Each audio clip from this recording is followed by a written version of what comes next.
I always have tea. Saya selalu punya teh. Nah, oke, uniknya gini. Always di situ adalah kata absent atau sering, ya, selalu artinya, ya kan, always selalu. Nah, I always, jadi I artinya subjek, always itu kata keterangan frekuensi, ya kan, berapa sering, ya. Saya selalu have a tea. Saya selalu punya teh. Nah, di sini always di sini berarti posisinya ada di tengah. Berarti penjelasannya gini. An adverb of frequency is viewed in the mid position. Ya, jadi artinya ini ditaruhnya kalimatnya yaitu di tengah. Ya, posisinya ada di tengah setelah subjek gitu. Ya, contohnya lagi, I never have tea. Saya tidak pernah punya teh. Nah, ini juga never juga kalimat frekuensi gitu kan.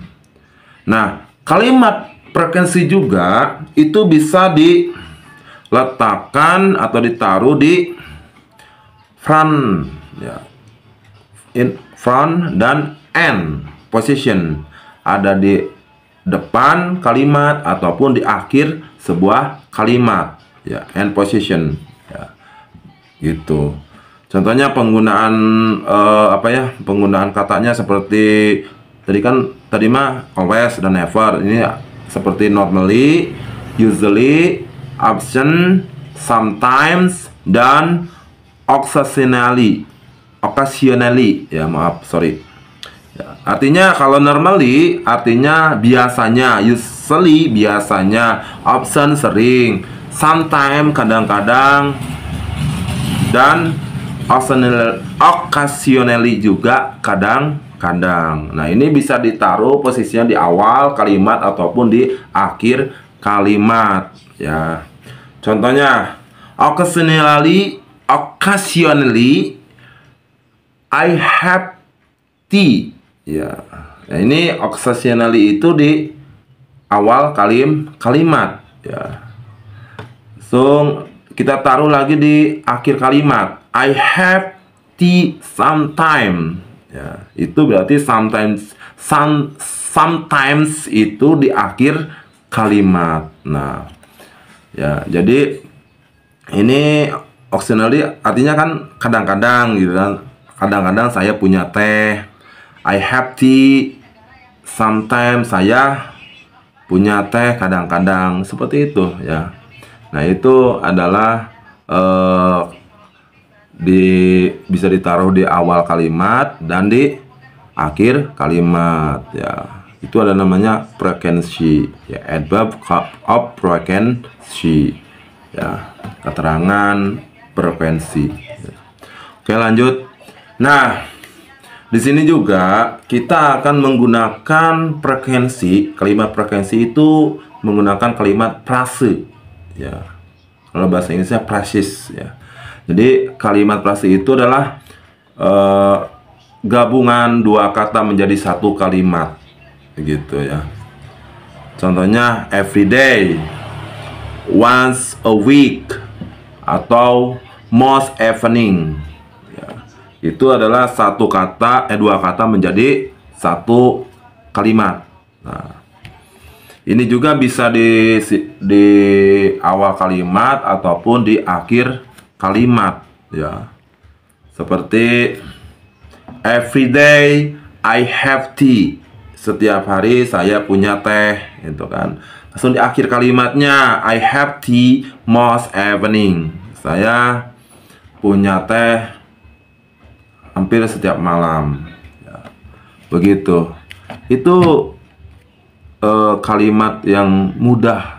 Tujuannya apa sih, Pak, kita belajar seperti ini? Kan kita harus paham, ya, tujuannya. Yaitu pertama kita bisa tahu apa sih adverb of frequency itu, gitu kan. Itu yang pertama, ya. Tuh. Dan make simple sentence using adverb of frequency. Ya, membuat kalimat yang sederhana menggunakan adverb of frequency itu, ya. Jadi ini kalimat sederhana, kita tahu apa itu frekuensi. Oh, seperti ini, seperti often, always, ya kan, every day, once a week, seperti itu. Jadi kita bisa membuat kalimat menggunakan adverb of frequency. Selain itu, kita juga bisa menambah kosakata, vocabulary, ya. Jadi perbanyaklah kosakata biar kita paham pasti belajar bahasa Inggris, ya.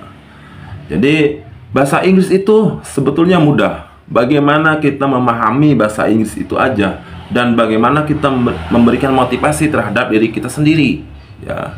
Tidak ada yang sulit kalau kita ada motivasi, ya. Sebetulnya saya juga dulu waktu sekolah saya nggak bisa bahasa Inggris, gitu kan. Saya nggak mau belajar bahasa Inggris, gitu kan, karena susah untuk mengucapkannya, membacanya beda dengan cara penulisannya, ya. Tapi dengan rasa motivasi yang kuat, ya, saya mengambil jurusan bahasa Inggris, ya.